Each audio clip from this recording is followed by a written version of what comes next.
പോയ സമയം തിരിച്ചു വരില്ല. അസ്തമിച്ച സൂര്യൻ അതേ സമയത്ത് തിരിച്ചു വരാറില്ല. പിറ്റേ ദിവസമേ നമുക്ക് ആ സൂര്യൻ്റെ ഉദയം കാണാനാവൂ. താഴേക്ക് ഒഴുകിപ്പോകുന്ന വെള്ളം വീണ്ടും മുകളിലേക്ക് ഒഴുകി വരാറില്ല. ഒരിക്കലും മുകളിലോട്ട് ഒഴുകാറില്ല. ഒരു നദി ഒരു പ്രാവശ്യമേ ഒഴുകാറുള്ളൂ ഒരേ ദിശയിലേക്ക്. പലവട്ടം വെള്ളം അതിലൂടെ പോകും. പക്ഷേ അത് പല വെള്ളമാണ്, അല്ലാതെ ഒരേ വെള്ളമല്ല പലവട്ടം പോകുന്നത്. അതുകൊണ്ട് തന്നെ പോയ സമയത്തെക്കുറിച്ച് ആലോചിച്ച് ടെൻഷൻ ഉണ്ടാക്കി, അയ്യോ ഇന്നലെ അത് കഴിഞ്ഞില്ലല്ലോ, അയ്യോ ആ സമയം പോയല്ലോ എന്ന് വിചാരിക്കരുത്.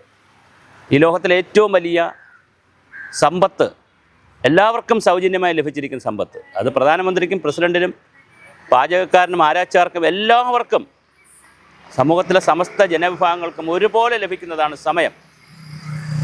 അപ്പോൾ അത് അവരുടെ തിരക്കുകൾ കാരണം ഓരോ വിഷയങ്ങൾ എടുക്കുമ്പോൾ സമയം കിട്ടാതെ വരും. എന്നാലും 24 മണിക്കൂർ ക്ലോക്ക് പ്രവർത്തിക്കുന്നത് അല്ലെങ്കിൽ ടൈം പീസ് പ്രവർത്തിക്കുന്നത് എല്ലാവർക്കും തുല്യമായിട്ട് തന്നെയാണ്. അതുകൊണ്ട് തന്നെ പോയ സമയത്തെ ഓർത്ത് വിലപിക്കരുത്. അതിൻ്റെ പുറകിൽ ചിന്തിച്ച് ഉള്ള സമയവും കളയരുത്. പലപ്പോഴും അയ്യോ ഇന്നലെ അത് ചെയ്യാൻ കഴിഞ്ഞില്ലല്ലോ, അയ്യോ ഇപ്പോഴത് ചെയ്തിരുന്നെങ്കിൽ എന്ന് ആലോചിച്ചിട്ട് കയ്യിലുള്ള സമയത്തെ കളയരുത്. എല്ലാവരും ആലോചിക്കേണ്ടത് വളരെ പ്രധാനപ്പെട്ടൊരു കാര്യമാണ് സമയം. അപ്പോൾ ഇന്നലകളെക്കുറിച്ച് ചിന്തിക്കാതെ, പോയ സമയത്തെക്കുറിച്ച് ആലോചിക്കാതെ, വരാനിരിക്കുന്ന കാര്യങ്ങളെക്കുറിച്ച് ആലോചിച്ച്, അപ്പോൾ കയ്യിലുള്ള സമയത്തെക്കുറിച്ച് ചിന്തിച്ച് വളരെ ഗൗരവമായി നമുക്കെങ്ങനെ ചിലവാക്കാം, അതിനെങ്ങനെ മാനേജ് ചെയ്യാം എന്നിടത്താണ് നമ്മുടെ വിജയം ഇരിക്കുന്നത്. ഓരോ കാര്യങ്ങൾക്കും ഓരോ സമയം പറയുന്നുണ്ട്. ആ സമയത്തെ നമ്മൾ എങ്ങനെ വിലയിരുത്തും എന്നുള്ളതാണ്. അപ്പോൾ ഒരിക്കലും പോയ സമയത്തെ, നമ്മുടെ കയ്യിൽ നിന്ന് പോയതിനെക്കുറിച്ച് ചിന്തിക്കരുത്. അത് തിരിച്ചു പിടിക്കാൻ കഴിയുന്നതുമല്ല.